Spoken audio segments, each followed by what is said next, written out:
What's up guys, Jeremy here. So I wanted to do a review here on some gear that I've started using. It's the Comica Boom X-D. It's a wireless lavalier system. You get 2 transmitters, 1 receiver. So the old system didn't even come with any sort of carry case or anything. This one actually comes with a nicely built case. It's a hard rubber on the back and some sort of like braided material on the top. You can see there's only 2 here because the sound you're hearing is actually from the Comica Boom X right now. Then it has all the peripherals up here. So you got your dead cats. It came with 2 wired lapel mics, and they're actually pretty good quality. They sound pretty good. You got your TRS to TRRS cable, your TRS to TRS cable, and a USB-A to USB-C 3-headed cable, so you can charge all 3 components at the same time. That's something that I thought was really cool.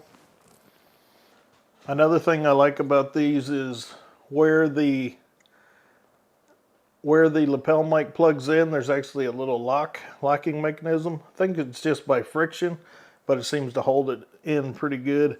And then you have a built-in microphone on each one, so you could wear this, I guess, on your shirt if you want to look like one of those guys. So the little dead cats that they come from are made to go onto the onboard mic. So once you put it on there, you get semi-decent wind protection here. These things never are gonna like help in a super heavy wind, but for light breezes it should do the job.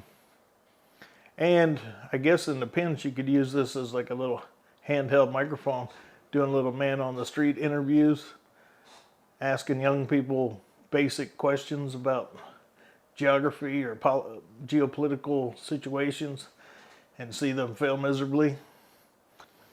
But anyway, the reason I got these, I don't do weddings and corporate anything. I like to do filmmaking purely for the pleasure of it. I like making narrative pieces.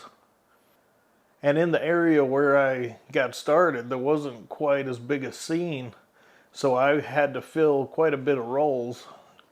I was usually the writer, the producer, the director, the DP, the sound mixer, the gaffer, whatever other position you can think of. I pretty much had to do it all myself. So when you're trying to DP a shot and direct everybody, trying to worry about a boom at the same time is just not really feasible in a lot of situations. Or if you're in a wide shot or inside of a car, things like that, you can't rely on that boom. It's nice to have something like this. And for the price that this system was, say you have a scene with 2 people talking, you can mic up all your talent with just these. Or if you wanted it in a car, you have the lav up in the sun visor. That's like a common position. And you have a boom or something somewhere, just helping you get an all-around better sound. What I really like about this system though is, besides like I said, the price, it sounds good, nice case, it seems well built. It's about the same size as the Rode goes. But one of the big pluses on this is that this records in stereo. So you're not just getting a mono track from both combined.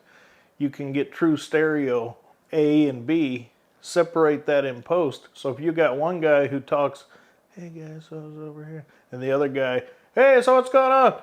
If that's in one track, there's nothing you can really do about that. With this in the stereo track, you can individually change each talent's vocals to kind of make it match a lot easier than trying to deal with something like that. In the past, I've recorded stuff like that, and there's just really nothing you can do about it. That's just a great feature of this. You get about 5 hours of run time on full batteries. I don't know what their claimed range is. I haven't tried it beyond 50 yards or something. I don't really see those kind of use case scenarios where it says it's good for 3.5 miles or something. Like, what the hell are you doing 3.5 miles away from your talent? I guess there could be a use, but I don't see it. But in a regular use case scenario, across the room, across a parking lot, something like that. These have never lost signal.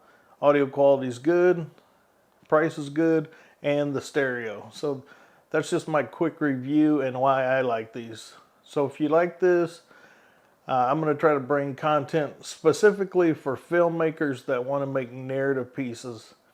I have no interest, like I said, in weddings. I have no interest in corporate videos. If you want to learn about cheaper gear and things that work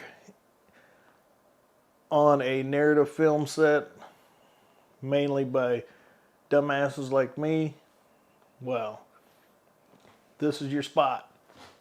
All right, so hope you learned something from the video. If you thought they sound good, go check them out. I don't have any Amazon links or anything like that. I'm just talking about gear that I like. So peace out. See you guys.